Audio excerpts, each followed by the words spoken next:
साथियों, मैं विशाल गुप्ता विशाल क्लासेस में स्वागत करते हैं। आज हम लोग railway group D computer based question जो खान सर के द्वारा लाया गया है सामान्य विज्ञान प्रैक्टिस सेट, आज हम लोग उसका प्रैक्टिस सेट करने वाले हैं। आज हम लोगों का 5वां दिन है और चलिए क्लास को स्टार्ट करते हैं। रहा ये आपका पहला क्वेश्चन आपके स्क्रीन पर, दाब का एसआई मात्रक क्या होता है? ठीक है, न्यूटन मीटर प्रति metre square, newton metre, pascal या न्यूटन। इसका सही आंसर हो जाएगा बच्चों पास्कल। दाब का ऐसा यूनिट क्या होता है? पास्कल होता है। ठीक है, अगले क्वेश्चन की तरफ आते हैं। जब एक स्थिर बस चलना आरंभ करती है तो उसमें खड़े व्यक्ति पीछे की दिशा में गिर जाते हैं। निम्नलिखित में से कौन सा नियम इस पर कायम होते हैं या कौन सा नियम इस पर लागू होते हैं? ठीक है ना, न्यूटन के गति का नियम, न्यूटन के प्रथम गति का नियम, न्यूटन के गति का तृतीय नियम, न्यूटन के गति का द्वितीय नियम, इनमें से कोई नहीं, या संवेग संरक्षण का नियम।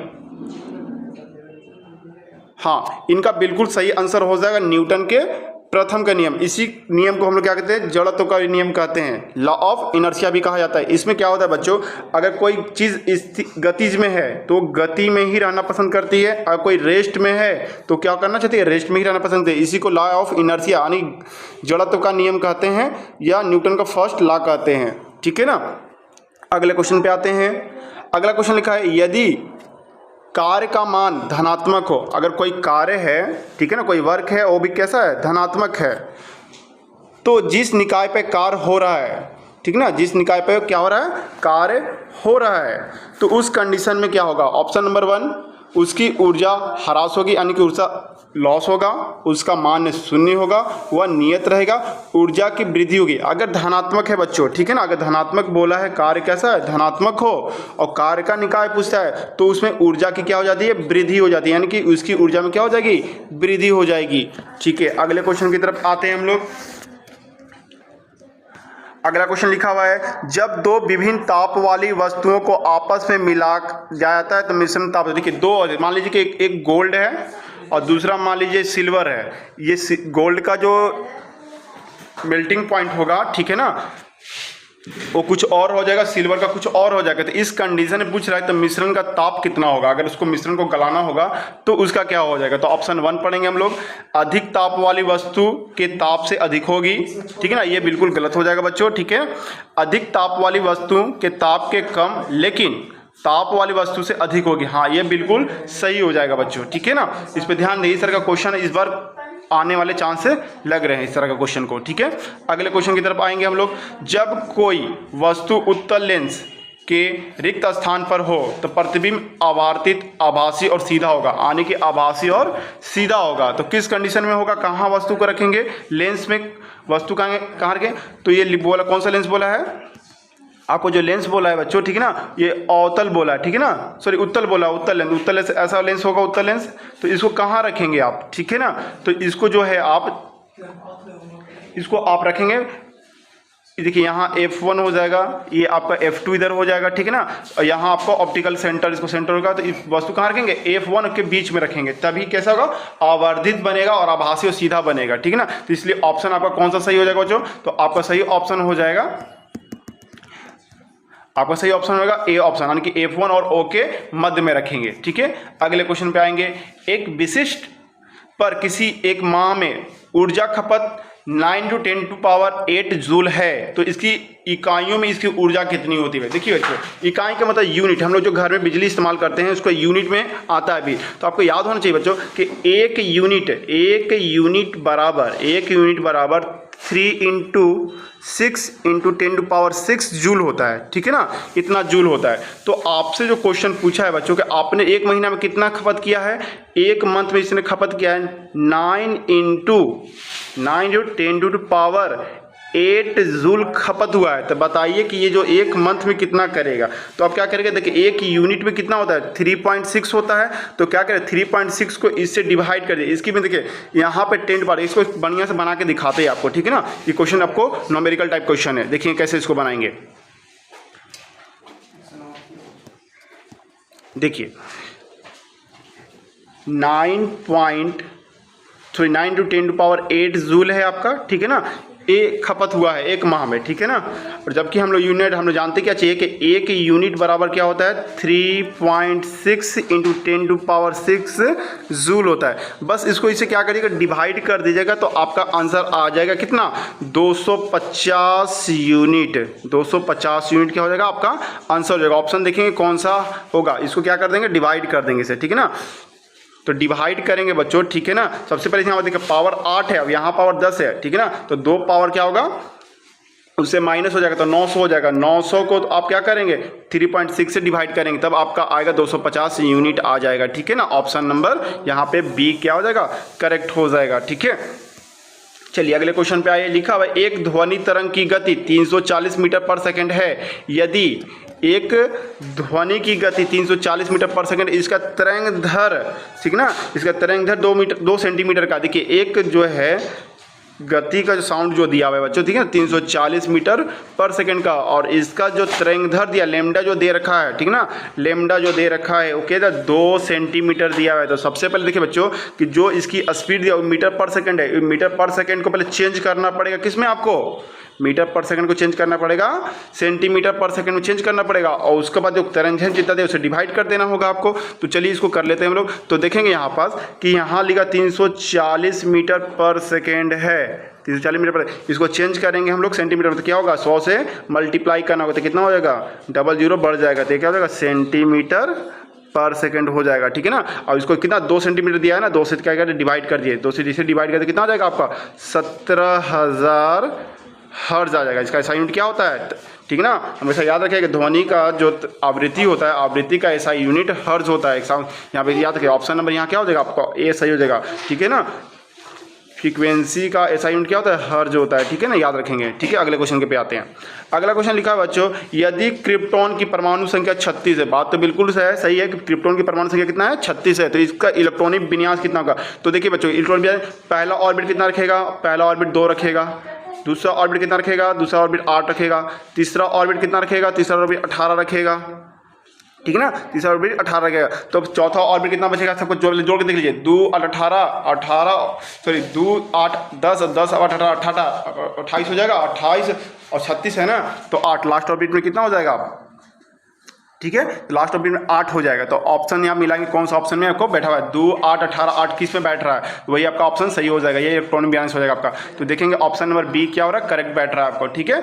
चलिए अगले क्वेश्चन की तरफ आते हैं। अगला क्वेश्चन लिखा हुआ बच्चों इनमें से क्या क्षार है, ठीक है, इसमें से कौन क्षार है, ठीक है ना, इसमें से कौन क्षार पहचानना है। देखिए क्षार पहचान का सबसे अच्छा आइडिया बताते हैं। क्षार पहचानना है, बेस पहचानना है आपको, क्या पहचानना है बेस को पहचानना है। तो आपको कोई भी आपका कंपाउंड दिया उसके लास्ट में अगर OH लगा हुआ है यानी OH आयन लगा हुआ है तो वो हमेशा क्या होगा बेस होता है क्षार होता है। देखेंगे किसमें OH लगा हुआ है, ठीक है ना। तो देखेंगे देखिए यहाँ पे सबके सब में क्या OH तो लगा हुआ है बच्चों, कन्फ्यूजन आपको हो जाएगा, इसमें भी OH लगा हुआ है, इसमें भी OH लगा है, इसमें तो सोडियम हाइड्रोक्साइड ये प्योर क्षार है, ठीक है ना। ऑप्शन नंबर क्या हो जाएगा ये बी सही हो जाएगा। चलिए अगले क्वेश्चन की तरफ आते हैं। फिर लिखा हुआ है नीचे दिए गए कथनों में कौन सा सही है, कौन सा कथन सही है बताना है। ए नंबर में लिखा हुआ है दूसरे समूह के तत्व को क्षार वस्तुएं कहा सकते हैं, बिल्कुल नहीं कह सकते। दूसरे समूह के वस्तुओं को आप क्षार नहीं कह सकते हैं, ठीक है ना, नहीं कह सकते। फिर लिखा पहले समूह के तत्वों को क्षारीय मृदा कहा जाता है, ये भी नहीं कह सकते, ठीक है ना। फिर अगला सी में लिखा हुआ है 17वें समूह के तत्व का हैलोजन, हाँ 17वें ग्रुप जो होते हैं 17वां ग्रुप जो 17 ग्रुप होता है उसका हैलोजन ग्रुप ही कहा जाता है, इसलिए केवल क्या हो जाएगा सी सही हो जाएगा, केवल सी सही हो जाएगा, ठीक है ना, केवल सी सही हो जाएगा। चलिए अगले क्वेश्चन की तरफ आते हैं।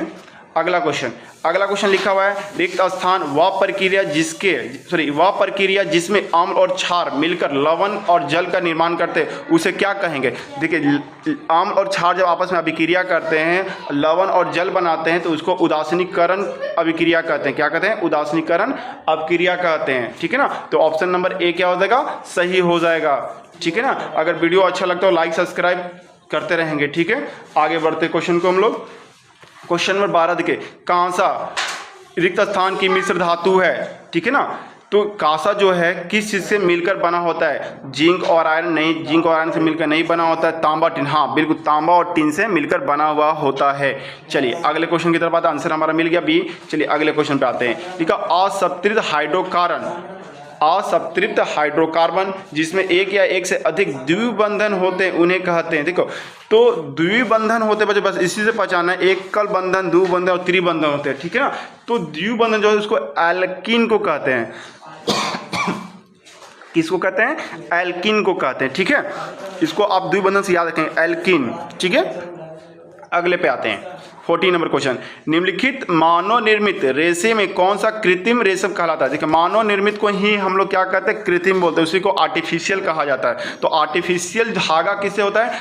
तो रेनोन होता है, ठीक है ना। ऑप्शन डी हो जाएगा आपका। चलिए अगले क्वेश्चन पे आते हैं। प्रचुर मात्रा में उपलब्ध ज्वलनशील प्राकृतिक गैस कौन सी है? यानी कि प्राकृतिक नेचुरल गैस कौन सा है? तो मीथेन जो है, क्या है?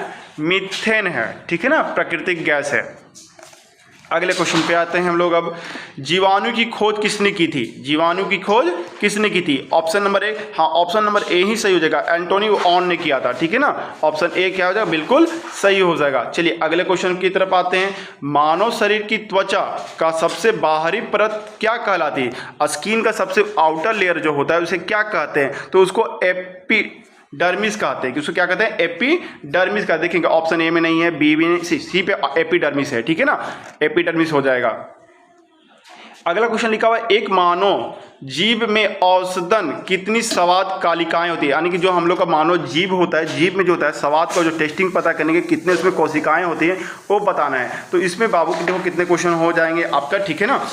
ऑप्शन ए लिखा हुआ है 2000 से लेकर 8000 के बीच में होता है, या 5000 से लेकर 10,000 के बीच में होता है, या 1 बिलियन से लेकर 10 मिलियन का। तो क्वेश्चन में देखिए स्वाद कलिकाएं पूछा है, ठीक है ना, कोशिका नहीं पूछा, कलिकाएं पूछा गया, ठीक है ना। इस पे ध्यान देंगे। कलिकाएं कितना? 2000 से लेकर 8000 के बीच में होता है। कोशिकाएं तो मिलियन क्या ट्रिलियन पार कर जाएगी, ठीक है ना।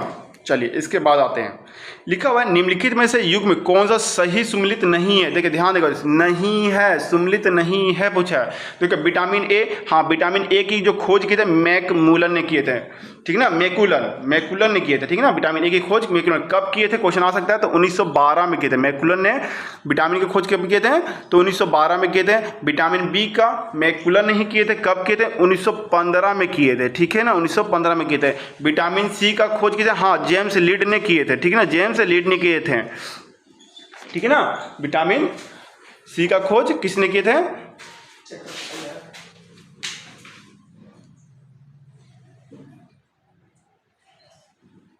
और अगला देखिए, अगला जो क्वेश्चन है विटामिन डी, ठीक है ना। विटामिन डी का खोज किसने किए थे? तो हॉपकिंस ने किए थे। किसने किया था? हॉपकिंस ने किए थे, ठीक है ना। तो ऑप्शन नंबर डी क्या हो जाएगा? बिल्कुल सही हो जाएगा। अगले क्वेश्चन की तरफ आते हैं।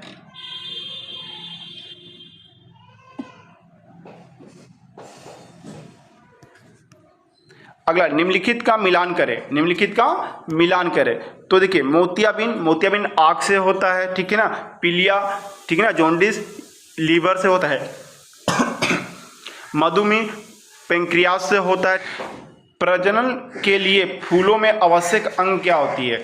वाल दल, पुकेंसन, स्त्री केसर, हाँ ये बिल्कुल सही हो जाएगा। यानी पुकेसर और स्त्री और पुरुष फीमेल पार्ट्स हो जाते हैं, ठीक है। इसके बाद अगला क्वेश्चन पे आते हैं। लिखा हुआ है यहाँ पे अगला क्वेश्चन बच्चों, सूची 1 को सूची 2 से मिला के, यानी कि यहाँ राष्ट्रीय उद्यान दिया हुआ है, अभयारण्य दिया हुआ है, उसका डिस्ट्रिक्ट दिया हुआ है, ठीक है ना। लिखा हुआ है राष्ट्रीय मरु उद्यान। देखिए मरु उद्यान कहाँ है आपका, ठीक है ना। राष्ट्रीय मरु उद्यान जो है, ठीक है ना, वो आपका हो जाएगा, पहला लिखा हुआ है ये जैसलमेर में है, कितना है? जैसलमेर में है। दूसरा ताल छापर, देखिए ताल छापर कहाँ है? ताल छापर आपका चेरू में है, ठीक है ना। ये सब राजस्थान में लगता है कि हैं, ठीक है। अगला क्वेश्चन लिखा हुआ है फूलवारी नाल, ठीक है ना, ये उदयपुर में है, ठीक है ना, ये भी राजस्थान का ही डिस्ट्रिक्ट लग रहा है। और बांध मेरठ, ये भरतपुर या तो हरियाणा का डिस्ट्रिक्ट होगा या तो राजस्थान का ही डिस्ट्रिक्ट कोई है, ठीक है। चलिए अगले क्वेश्चन की तरफ आते हैं। देखिए निम्नलिखित में से लुप्त प्रजाति का युग्म कौन सा है, ठीक है ना। तो इसका सही ऑप्शन हो जाएगा बच्चों ए, गार्डन लिजार्ड, ठीक है ना, ये क्या विलुप्त हो चुका है, ठीक है। अगले क्वेश्चन पे आते हैं। अगला क्वेश्चन हमारा कंप्यूटर का क्वेश्चन होगा, ठीक है ना, कि हर बार 2 कंप्यूटर क्वेश्चन रेलवे ग्रुप में रखा गया है। देखा सेलरॉन, प्लेटिनियम और कोर का रूप है। देखिए ये जो प्लेटिनियम कोर होता है, ठीक है ना, ये एक्चुअली जो होता है बच्चों क्या होता है ना, प्रोसेसर बनाने में काम आता है। जैसे मोबाइल का हो जाए, लैपटॉप का होगा, उसको प्रोसेसर बनाने में काम आता है। तो ये कंप्यूटर प्रोसेसर है ये सब, ठीक है। अगले क्वेश्चन पे आइए। अगला क्वेश्चन लिखा हुआ है डॉस का पूर्ण रूप, यानी डॉस का फुल फॉर्म है। डॉस का फुल फॉर्म जो होगा, ठीक ना, डिस्क ऑपरेटिंग सिस्टम हो जाएगा। क्या हो जाएगा? डिस्क ऑपरेटिंग सिस्टम होगा, ठीक है। आज का हमारा सिलेबस यहीं पे कंप्लीट होता है। हम लोग मिलेंगे नेक्स्ट वीडियो में। जय हिंद।